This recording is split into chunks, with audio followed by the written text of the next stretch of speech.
बंजारन बहू कमला एक बहुत स्वार्थी महिला है। उसने पैसों के लिए एक ऐसे इंसान से शादी की जो पहले से शादीशुदा और एक बच्चे का पिता भी था। कमला के पति को मरे हुए एक अरसा बीत गया है। अब वो अपने सौतेले बेटे वैभव के साथ रहती है। वैभव के दिल में अपनी माँ को लेकर इतना डर है कि वो अपनी माँ के सामने एक शब्द नहीं बोल पाता। उसकी माँ जो कहती है उसको सर झुकाकर वही मानना पड़ता है। वैभव, तुमने अभी तक घर का काम क्यों नहीं किया? तुमसे कितनी बार कहा है कि सूरज निकलने से पहले तुम घर की साफ सफाई पूरी कर दिया करो। वैभव कुछ नहीं बोलता, चुपचाप सर झुकाए अपनी माँ की बात सुनता रहता है।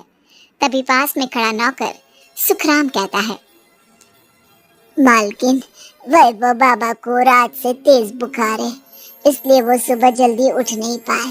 उनके बदले मैं घर की साफ सफाई कर देता हूँ। इसे कोई बुखार नहीं है, मैं इसे अच्छी तरह से जानती हूँ। ये सब काम न करने के बहाने हैं। सुखराम काका, बोल दो इसे, सारे घर का काम यही करेगा, और इससे समय पर अपना काम पूरा नहीं किया तो इससे आज का खाना भी नहीं मिलेगा। मगर मालकिन, वैभव बाबा की सच में ही तबीयत खराब है, आप एक बार देख तो लीजिए।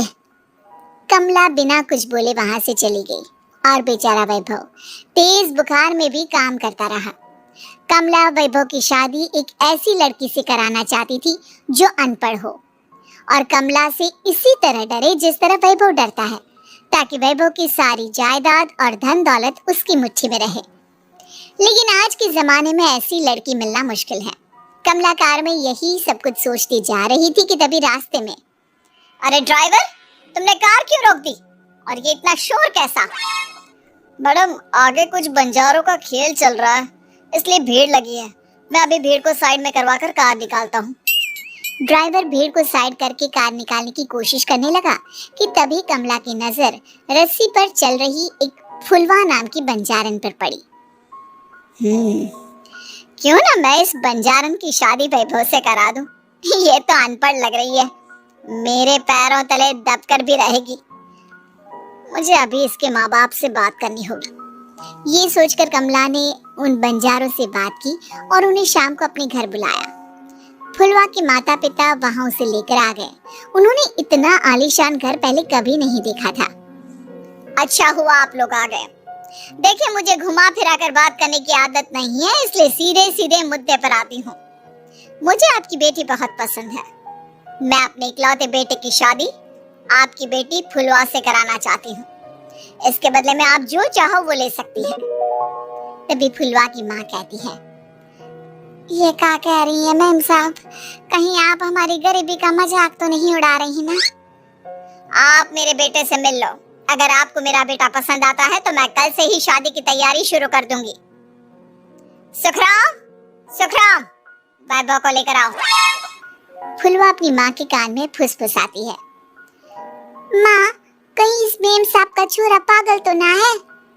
फुलवा अपनी माँ से बात कर रही होती है कि वैभव वहां आता है। फुलवा उसे देखती ही रह जाती है और उसके माता पिता उसकी शादी तय कर देते हैं। शादी वाले दिन किसी को फुलवा और वैभव की बेमेल विवाह की बात समझ में नहीं आती।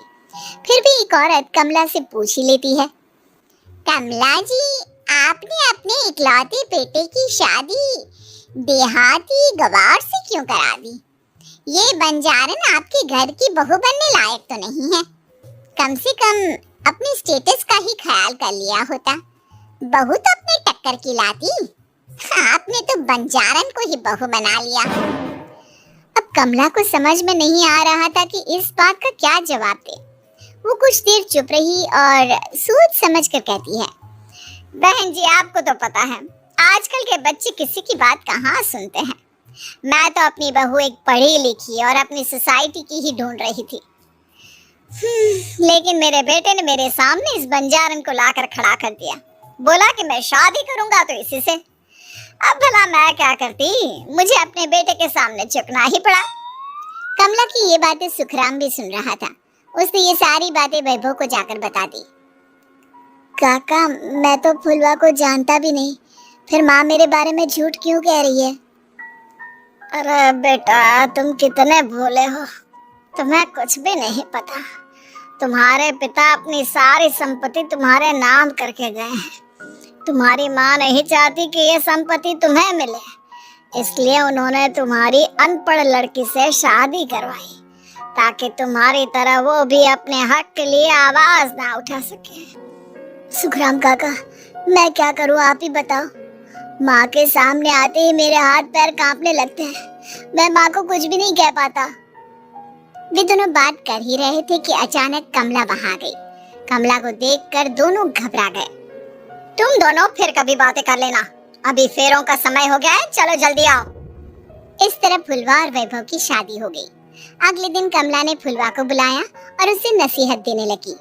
देख बंजारन, तुझे मैंने अपनी बहू बना तो लिया है, लेकिन तुझे इस घर में आँख कान मुंह बंद करके रहना होगा। घर का काम कर और अपने पति से मतलब रख, समझी? कमला का ऐसा रवैया फुलवा को बिल्कुल समझ में नहीं आया। उसने वैभव से इस बारे में बात की। सुनिए ना, माँ जी ने जिस तरह मुझसे बात की मुझे अच्छा नहीं लगा। शादी से पहले तो वो मुझसे बहुत अच्छे से बात कर रही थी, लेकिन शादी के बाद उन्हें क्या हो गया? तुम ज्यादा मत सोचो, जैसा माँ कहती है वैसा ही करो। ये कहकर वैभव वहां से चला गया। अगले दिन वैभव को घर के नौकरों की तरह काम करता देख फुलवा को बहुत हैरानी हुई। फुलवा ने इस बारे में सुखराम काका से बात की तो सुखराम काका ने फुलवा को सारी बात बता दी। अब फुलवा को समझ में आ गया कि उसकी सास ने एक बंजारन को बहू क्यों बनाया। एक दिन वैभव घर का काम कर रहा था, तभी उससे कांच की प्लेट टूट गई। किसने गिराई ये कांच की प्लेट? वैभव को वहां खड़ा देख कमला ने छड़ी से उसे मारना शुरू कर दिया। उसके पैर में कांच चुभ गया और खून बहने लगा, लेकिन फिर भी कमला उसे मारी जा रही थी। ये देखकर फुलवा ने कमला के हाथ से छड़ी छीन ली और तोड़कर फेंक दी। बंजारन, तेरी इतनी हिम्मत, तूने मेरे हाथ से छड़ी छीनी? कमला फुलवा को थप्पड़ मारने ही वाली थी कि फुलवा उसका हाथ पकड़ लेती है। ससुमा, मैंने माम की गुड़िया ना समझ लियो। बंजारन हो बंजारन, ईंट का जवाब पत्थर से देना जानती हूँ। आज के बाद मेरे या वैभव जी के ऊपर हाथ उठाने की सोचो भी ना, समझी ससुमा? ये कहकर फुलवा वैभव को लेकर वहां से चली गई। उसने वैभव के पैर पर पट्टी बांधी, उसके आंसू पोंछे। वैभव ने पहली बार किसी के दिल में अपने लिए इतना प्यार महसूस किया। अब फुलवा वैभव का हर काम में हाथ बटाती, उसका बहुत ख्याल रखती। इस तरह दोनों बहुत ज्यादा नजदीक आ गए। वहीं दूसरी ओर कमला सारी जायदाद अपने नाम करने की साजिश करने लगी। और एक दिन, वैभव, वैभव, जल्दी बाहर आओ। कमला की आवाज सुनकर वैभव और फुलवा अपने कमरे से बाहर आ गए। जी माँ, आपने बुलाया? ये ले, इन कागजों पर साइन कर दे। वैभव कागजों पर साइन करने ही वाला था कि फुलवा वैभव के हाथ से पेन छीनकर कहती है, ना वैभव जी, आप इस पर हस्ताक्षर नहीं करेंगे। आओ बंजारन, मैं तुझसे बात नहीं कर रही, ये बात मेरे और मेरे बेटे के बीच की है। चुपचाप पेन दे दे, नहीं तो तेरी खाल उधेड़ लूंगी। ससुमा, बंजारन की खाल इतनी भी ढीली ना होवे कि कोई भी उधेड़ लेवे। जो यकीन ना आता हो तो देख ले उतार के।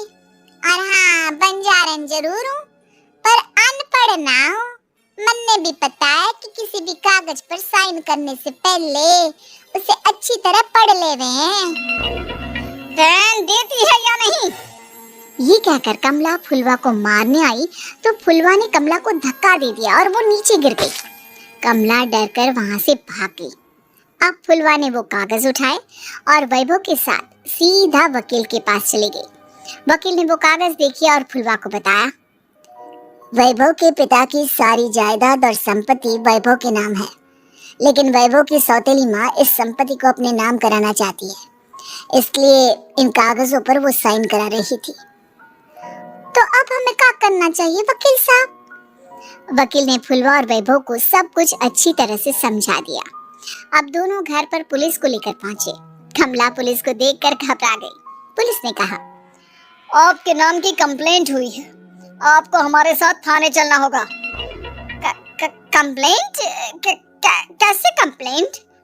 आप अपने सौतेले बेटे पर बहुत अत्याचार करती हो, धोखे से सारी जायदाद अपने नाम करा रही थी।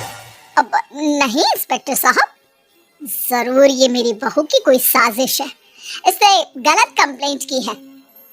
मैडम, शिकायत आपकी बहू ने नहीं बल्कि आपके बेटे वैभव ने की है। कमला वैभव का नाम सुनकर दंग रह गई। जिस बेटे ने कभी उसके सामने सर नहीं उठाया था, आज वही बेटा उसके सामने पुलिस को ले आया है। वैभव, तुम्हारी इतनी हिम्मत कि तुम पुलिस को ले आए? हाँ माँ, मैं लाया हूँ पुलिस को, और मेरे अंदर इतनी हिम्मत कभी ना आती अगर फुलवा मेरा साथ ना देती। आपने बंजारन बहू को लाकर अपने ही पैर पर कुल्हाड़ी मारी है माँ। मैडम, अब की बातें खत्म हो गई हो तो चलो हमारे साथ। वैभव, मुझे माफ कर दो, मुझे थाने मत भेजो। आज के बाद मैं तुम्हें कभी नहीं मारूंगी, तुम्हें कभी परेशान नहीं करूंगी, मुझे माफ कर दो। वैभव अपनी कंप्लेंट वापस ले लेता है और पुलिस वहां से चली जाती है। वैभव अपनी सौतेली माँ से कहता है, मैंने पुलिस को वापस तो भेज दिया है, लेकिन मैं आपको माफ नहीं कर सकता। आपने बचपन से आज तक कभी मेरे सर पर हाथ नहीं रखा, हमेशा मुझे मारती रही, नौकरों की तरह बर्ताव करती रही। आप इस घर में नहीं रह सकती, चली जाइए यहाँ से। कमला घर छोड़कर चली गई और सड़क किनारे खड़ी होकर सोचने लगी, काश मैंने वैभव को माँ की तरह प्यार किया होता तो आज मैं इस तरह से बेसहारा ना हो जाती।